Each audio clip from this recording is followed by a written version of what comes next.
हरे कृष्णा।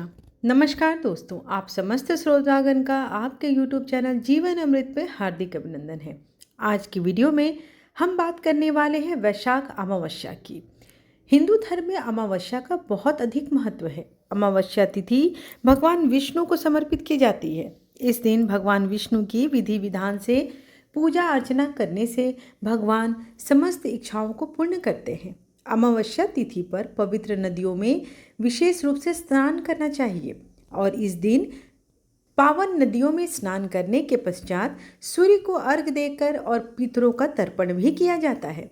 हर माह में एक बार अमावस्या तिथि पड़ती है। इस दिन पितरों की आत्मा की शांति के लिए तर्पण किया जाता है। धार्मिक मान्यताओं के अनुसार अमावस्या के दिन महिलाएं पति की लंबी आयु की कामना के लिए व्रत भी रखती हैं। तो आइए ऐसे में जानते हैं कि वैशाख अमावस्या की सही तिथि क्या है, पूजा विधि क्या है, शुभ मुहूर्त क्या है। वैशाख मास की अमावस्या तिथि का प्रारंभ 27 अप्रैल दिन रविवार सुबह 4:49 से हो रही है। वहीं अमावस्या तिथि का समापन 28 अप्रैल सोमवार मध्यरात्रि अर्थात सुबह के 1 बजे हो रही है। अमावस्या की शुभ तिथि 27 अप्रैल 2025 रविवार के दिन मनाया जाएगा। इसी दिन आप व्रत रखेंगे, स्नान दान करेंगे। ये अब जान लेते हैं कि 27 अप्रैल के दिन का शुभ पंचांग किस प्रकार से है।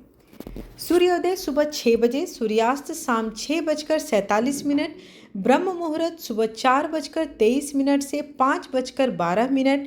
प्रीति योग इस दिन 12:19 रहेगी। इसके बाद आयुष्मान योग हो जाएंगे। पितरों के निमित्त जो तर्पण करेंगे उसका शुभ समय सुबह 11:15 से 12:51 तक है। राहु काल का समय शाम 4:30 से 6 बजे तक है। तो ध्यान देना है कि राहु काल के समय कोई पूजा पाठ न की जाए।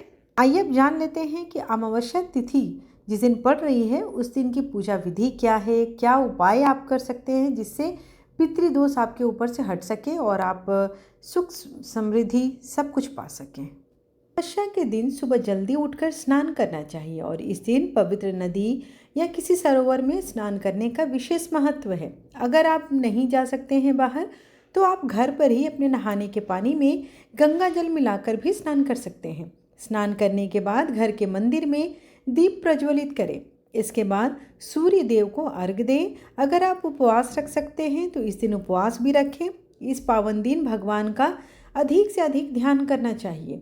इस दिन पितर संबंधित कार्य करने चाहिए। पितरों के निमित्त तर्पण और दान करने चाहिए। इस पावन दिन दान करने से कई गुना फल की प्राप्ति होती है।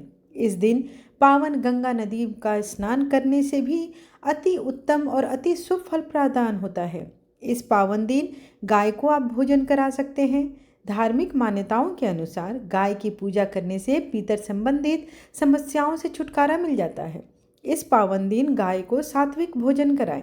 ऐसा माना जाता है कि गाय को खिलाया हुआ भोजन पितरों को भी प्राप्त होती है। इस दिन गौ पूजा अवश्य करें और अमावस्या के दिन गोधूली बेला का जो समय होता है उस समय में घी का दीपक गौशाला में जलाने से भगवान सभी मनोकामना पूर्ण करते हैं।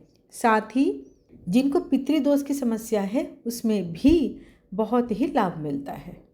अमावस्या के दिन अगर आप चाहें तो पिंडदान और श्राद्ध कर्म भी कर सकते हैं। पितरों को मोक्ष की प्राप्ति प्राप्त होती है। इसके साथ ही यह भी माना गया है कि पीपल के पेड़ में पितरों का वास होता है। ऐसे में अमावस्या पर पीपल के पेड़ का पूजा करें और कम से कम 7 परिक्रमा अवश्य करें। इसके बाद सरसों के तेल में काले तिल डालकर पीपल के पेड़ के नीचे दीपक जलाएं। शास्त्रों में यह भी कहा गया है कि दक्षिण दिशा जो होती है वो पितरों के लिए होती है। तो अमावस्या के दिन आप घर के बाहर दक्षिण दिशा में सरसों के तेल का दीपक जला सकते हैं, क्योंकि इस दिशा में आपको बताया कि पितरों की दिशा मानी गई है। तो इस उपाय को करने से भी पितृदोष में निवारण होता है। साथ ही आप इस दिन चाहें तो पितृ चालीसा का भी पाठ कर सकते हैं। इससे पितृ लोग प्रसन्न हो जाते हैं। अमावस्या के दिन ब्राह्मणों को भोजन भी जरूर कराना चाहिए। इस दिन आपको दान दक्षिणा देनी चाहिए। जो भी गरीब और ज़रूरतमंद हो उनको अपनी क्षमता के अनुसार आप कुछ ना कुछ दान अवश्य करें। इस दिन आप अन्न, धन और वस्त्र का दान कर सकते हैं। ऐसा करने से भी पितरों की आत्मा को संतुष्टि मिलती है और आपको सुख और समृद्धि का आशीर्वाद भी मिलता है। आशा करती हूँ कि आपको आज की वीडियो पसंद आई हो, जानकारी लाभप्रद लगे तो वीडियो को लाइक, शेयर एंड सब्सक्राइब अवश्य कीजिए। और अमावस्या के दिन आपको अमावस्या की कथा भी श्रवण करने को मिलेगी। तो कथा श्रवण करने के लिए हमारे चैनल के साथ जुड़े रहें। जो पहली बार आए हैं वो चैनल को सब्सक्राइब कर लें ताकि मेरे आने वाली वीडियोज़ की नोटिफिकेशंस आपको मिल सके। धन्यवाद।